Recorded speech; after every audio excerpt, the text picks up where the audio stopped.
I'm going to talk about environmental justice and oil drilling in Los Angeles and actually across California. Before I begin, I want to do a quick introduction of who I am, because I always think you want to actually know who is talking to you. So as Jacob mentioned, my name is Monica Marico Embrey, and I am a third generation activist and organizer. Both my parents and two of my grandparents were also community organizers on fighting for environmental justice, racial justice, immigrant rights, and worker rights. My grandmother, her name was Sue Kunitomi Embrey. And when she was 18 years old, she was incarcerated in a World War II concentration camp for people of Japanese ancestry called Manzanar. And she spent over a year of her life locked up behind barbed wire where the machine guns faced in. And after leaving Manzanar, she eventually did move back to Los Angeles, where she was born, and started advocating for redress and reparations for the community. Because she knew it was wrong that she and our family and friends were forced to pack everything they had to go to an unknown place for an unknown amount of time, breaking their constitutional rights as US citizens because of wartime hysteria, racism, and xenophobia. These are very similar to the crisis that we are facing today, and I really want to thank Jacob for opening today, naming the specific people whose names we know who were lost in the horrific, violent crime that was perpetrated again because of xenophobia, racism, and sexism. And understanding the root causes of these crises is really important so that we're able to address them. We have a long history in this country of violence against communities of color, including Asian American communities. And so my grandmother fought for many decades of her life to bring justice. And so she was advocating actively for Japanese Americans to get reparations and to turn Manzanar actually into a National Historic Site run by our National Park Service.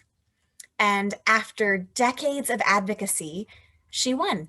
And in 1992, I was 5 years old, and my grandmother successfully passed Manzanar into becoming a National Historic Site. And the photo you see behind me is actually of the monument and cemetery at Manzanar. And so she is a large part of who I am. I did go to Pomona College and graduated in 2009 with my degree in environmental analysis, race, class, gender, and the environment. And it was during my first year at Pomona that my grandmother got sick. So she had this cough for as long as I could remember. And I would go visit her. I would take the train from Claremont out to visit her in LA, the Metrolink every weekend. And she ended up getting sicker and sicker. And finally, in my freshman year, finals week of the spring semester, I was in the hospital with her and she ended up passing away. And I wasn't sure what to do. I wasn't sure if I wanted to keep going to school at Pomona or what I wanted to study. Nothing seemed to make sense. And some of the people whose faces you see on the screen were there to mentor me and support me and guide me through this, and really helped me understand that I could study and learn what happened to my grandmother and then actually make a career out of making a difference in people's lives. And so Sefa, Char, and Phyllis were professors and mentors of mine at my time at Pomona. I worked at the Asian American Resource Center and took classes with both Professor Miller and Professor Jackson, really to focus in on what was the cause of my grandmother's passing. What was it that actually was the result of her cough, and understanding the environmental injustice of how some communities are unduly exposed to more pollution helped me make sense of what had happened and what I needed to do to make a difference. So after graduating from Pomona, I've spent the last 15 years working as a professional environmental advocate with many organizations, some small, some global, always really rooted in the causes of frontline community members. I had an incredible opportunity to get published in an anthology that Char Miller and Jeff Crane put together called A Nature of Hope, that really talks about the work that I did in North Carolina, uplifting a set of principles called the Jemez principles. And I'll talk about those a little later. And today I continue to do that work and that advocacy here in California. And so thanks for letting me introduce myself, who I am and where I come from. I'm going to spend the next little bit talking about environmental justice and intersectionality to frame up how I think about the work that I currently do to help advocate for justice and environmental justice specifically here in California and Los Angeles. So environmental justice and intersectionality. I first want to talk about who I consider, and many consider, the father of environmental justice. This is Dr. Bob Bullard. He is a longtime advocate and really has helped lead the charge on calling for environmental justice, which is a principle that embraces that all people and communities have a right to equal protection and equal enforcement of environmental laws and regulations. And Dr. Bullard has been leading this effort for many, many years in the South, especially, calling for environmental justice for those communities who have been on the front lines of environmental pollution. And the heart of environmental justice, in part, was formed because of a response in the 1980s, where we were seeing massive impacts of toxic pollution coming to crisis. So there was dioxin pollutions and spills in Love Canal, New York. You have Cancer Alley in Louisiana, where an entire region is named after the amount of cancer cases due to industrial pollution. And then a PCB fight in Warren County, North Carolina really came to head, where in the bottom right, you see community residents actively putting their bodies on the line, where Warren County, an overwhelmingly African-American county in North Carolina, was going to get all of the neighboring waste, that toxic PCB waste, trucked in to their community and then contaminate their land, their water, and their air. And so activists literally put their bodies in the lines, as you can see, to try and stop those trucks. Ultimately, those activists in Warren County were unsuccessful. And that toxic landfill of PCB waste from predominantly white counties did get built there. But something else happened. They helped spark a movement. And so a major report was published in 1987 on toxic waste and race. And this report really looked at the relationship and between where toxic facilities and toxic waste is and communities, especially communities of color. And this was one of the first reports ever to link environmental injustice and race explicitly. And this has now since been codified in our laws. Even the EPA has an agency, has an environmental justice component, looking at the fair treatment and meaningful involvement of all people, regardless of race, color, national origin, or income, with respect to the development, implementation, and enforcement of environmental laws, regulations, and policies.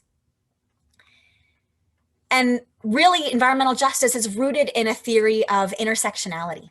And some of you may be familiar with Kimberly Crenshaw. I learned about her first in a class by Professor Jackson, really looking at the complex and cumulative ways in which the effects of multiple forms of discrimination, like racism, sexism, and classism, overlap, intersect, and combine, and how those especially impact the experiences of marginalized individuals and groups. So it's not enough for us to look at the way that environmental pollution only impacts race, but also gender, also class, also nationality, disability, sexual orientation. What are the ways in which these various issues connect and combine to cause disparate harms on some communities over others? Which brings me to our current moment.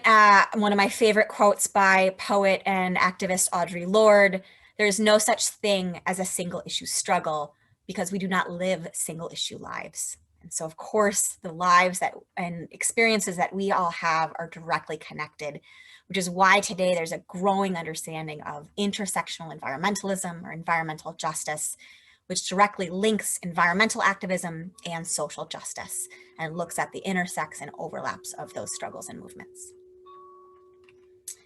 But it wasn't always that way. And it's important to understand the ways in which we haven't always had environmental justice be at the core of our work. I'm going to talk about that specifically in relationship to the organization I work at today, which is the Sierra Club. So the Sierra Club was founded by John Muir in the 1800s, specifically looking at the protection of beautiful places. This is a photograph of John Muir and former President Teddy Roosevelt at Yosemite. And really these and other conservationists were the ones who helped spearhead the concept of protecting and natural places like Yosemite and helped form our national park system, which is really the legacy of the organization I work for. And part of that legacy includes the forced removal of the first peoples, the Native Americans who lived on that land, to form national parks. And it's important to understand this history and how it currently continues to impact the mainstream environmental movement's advocacy and framing. So Muir and Roosevelt and others considered parks without people, but that actually wasn't the first idea of the national parks.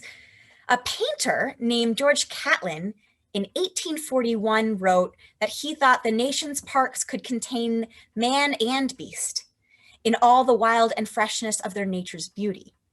So Catlin, a painter, was actually envisioning places where people and wildlife peacefully coexisted and were able to be protected, as Yosemite and many other places had been for time immemorial.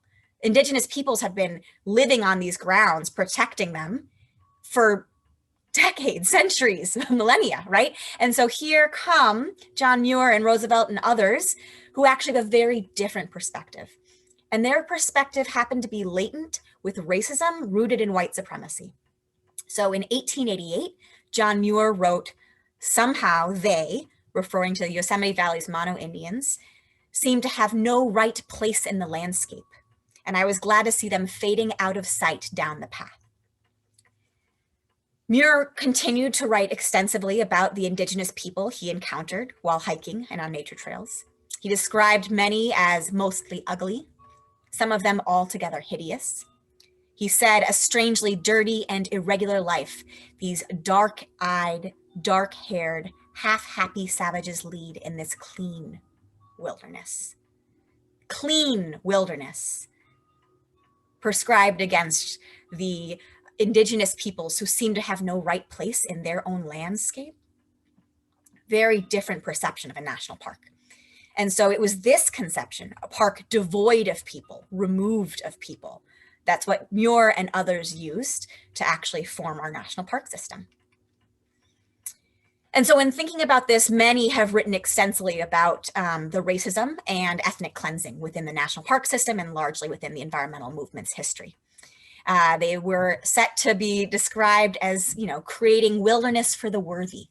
And what does it mean for that to happen when environmentalists and writers of this time period were convinced that people and nature were so separate and fundamentally incompatible?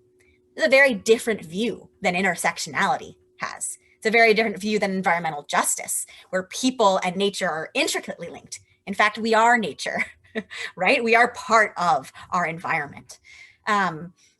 And really this view from Grant and Roosevelt and Muir and others was that wildlife was saving for its aristocratic qualities, and where those were lacking, that wasn't worth saving, right? It was really about hunting and game. It was really about creating almost what's considered a playground for elite, upper middle class white settlers to go enjoy with their families. And that was a very different view of nature than the first peoples, the Native Americans, had of the lands on which they were living and peacefully coexisting for centuries, thousands of years. So Sierra Club has been really grappling with this history, as the environmental movement has as a whole. And July of last year, our executive director published a blog talking about pulling down our monuments. And we are really grappling with what does it mean that our founder was rooted in racism and white supremacy. Some of Muir's later writings did address this to some extent, but the point is that his work and legacy was really rooted in this concept. And we have to understand this history, to talk about this history, and to repair and redress this history. That's part of what my grandmother taught me. Harm happens, and the most important thing is not to ignore it, not to look the other way, but in fact, we must shine a light on the injustices that happened and make sure we take adequate steps to repair and redress that harm. Whether it's a founder who's a white supremacist or a federal government that has unconstitutionally incarcerated your people, we need proper remediation for these harms. And so Sierra Club is recommitted to a set of principles that are called the Jemez principles. And these 6 principles were put together in 1996 by environmental justice advocates, in part after years of asking the mainstream environmental movement to address the way they were showing up harmfully. And so they ask us to be inclusive, to emphasize bottom-up organizing, to make sure people are allowed to speak for themselves, to work together in solidarity and mutuality, to build just relationships among ourselves, and a commitment to self-transformation. And these principles are what guide my work and many other people's work today, and are principles that we need to continue to actively commit to as one of the minor steps we need to take to repair some of the harm we've caused. So what does that look like in practice? Because that's a lot of history and theory, but thinking about what that looks like in our work is also really important. So quickly, I'm going to cover California and LA oil drilling. So you may not know, but California, and this is a photograph from LA, is covered in oil and gas wells. California is actually number 7 in the country for oil and gas production. And we produced over 161 million barrels of oil in 2019 from about 105,000 total active and idle oil wells. That is a photograph from Kern County, a recent photograph that shows just how many oil wells we have. These oil wells are predominantly in Kern County, but a significant number are also here in LA and spread across Southern California and the Central Coast. The mapping of these oil wells, it's really important to understand environmental justice within them, because it's not just that these oil wells cause significant harm, they cause different harm to specific communities, and disproportionately communities of color and low-income households. While about 1 in 5 Californians live within a mile of an oil and gas well, the majority of those who are negatively impacted include communities of color. And so we see that across Los Angeles, especially where we see high concentrations of the current oil wells in South Los Angeles, in areas like Wilmington and Baldwin Hills, in East Los Angeles like Montebello. We see the disproportionate impact on communities of color. These are predominantly Latino and Black communities in LA. Oil wells used to be all over, and there are still some in Beverly Hills and some in upper middle class, predominantly white neighborhoods, but the majority of those have been capped and closed, where the wells that remained in communities of color remain operating.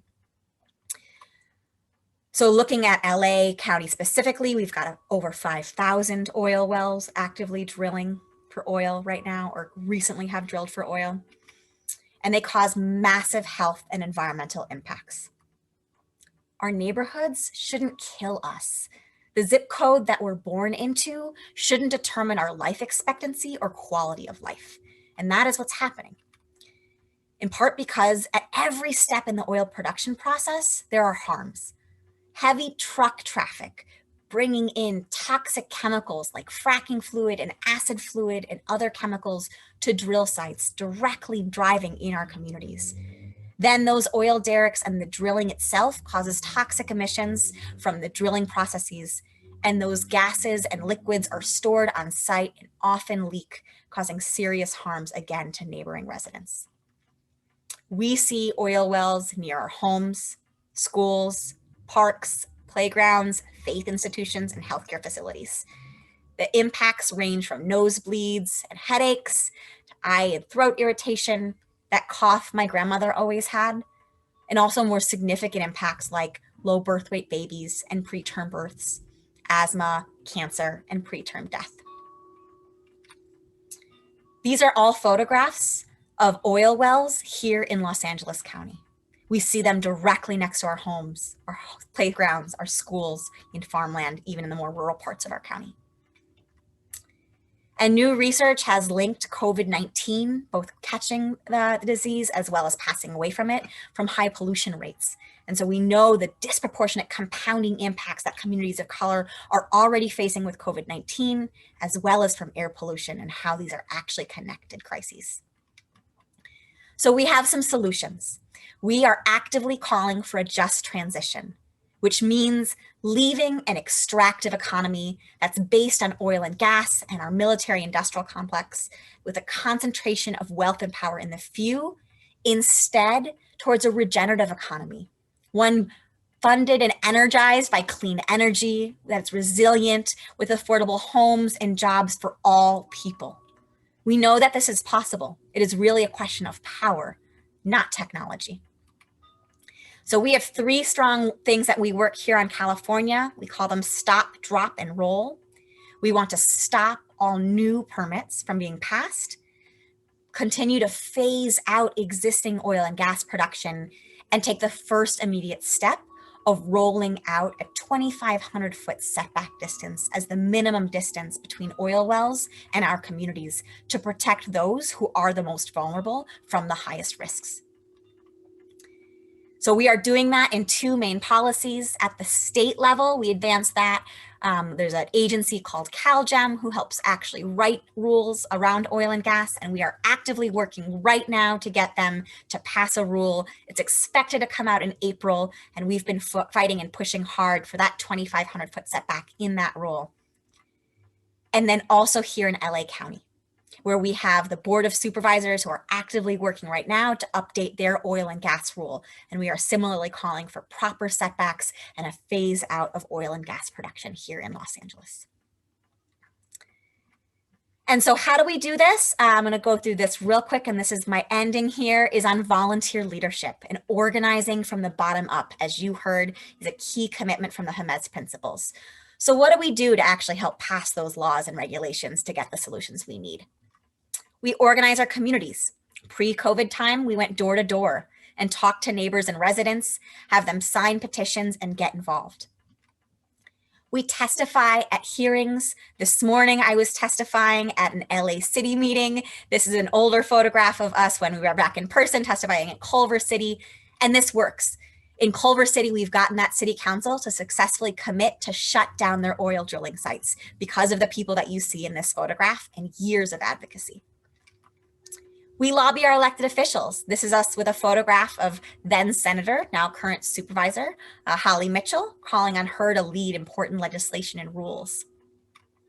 We rally for justice, sometimes with cool people like celebrities like Don Cheadle, definitely taking to the streets and making sure we make our voices heard. This is from the People's Climate March 2 years ago. And we build with others. Sierra Club could never do this alone. We build strongly partnerships, especially with those groups that represent people on the front line here in Los Angeles. That includes Stand LA. And we take people on toxic tours and outings. Again, pre-pandemic, and hopefully once we're safe to meet again in person, we take people on hikes and explain the impacts and talk about what's going on in our neighborhoods so people have an understanding as they're hiking of what's also happening. We make art and do creative resistance. You see 2 of our youngest volunteers there wearing t-shirts that we made with boxes full of thousands of petitions that we delivered to LA County calling for common health and safety protections. And we educate online, of course, right now with COVID, doing lots of social media work and in the news. We made this video and supported this work with allies in the New York Times, we get in the LA Times, and make sure to tell our story loud so everyone can hear what we're talking about. And I wouldn't be an organizer if I didn't end asking you to take action. So I'm asking you to join us in this effort, because quite simply, this is not okay. Having oil wells this close to our schools and homes is unacceptable. It's the leading cause of climate change and a main contributor to local air pollution and many different health impacts. So please join us. You can sign our petition by going to sc.org/LA Oil and join with hundreds of others calling on our LA County to protect people and not polluters. Find out more on our social media pages and online. We've got blogs and resources where you can learn all of this, and I'll make sure to share the slide deck afterwards. And of course, you can always also get in touch with me. And I'll end with my favorite quote, which is that if you have come to help me, you are wasting your time. But if you have come because your liberation is bound up with mine, then let us work together. Thank you.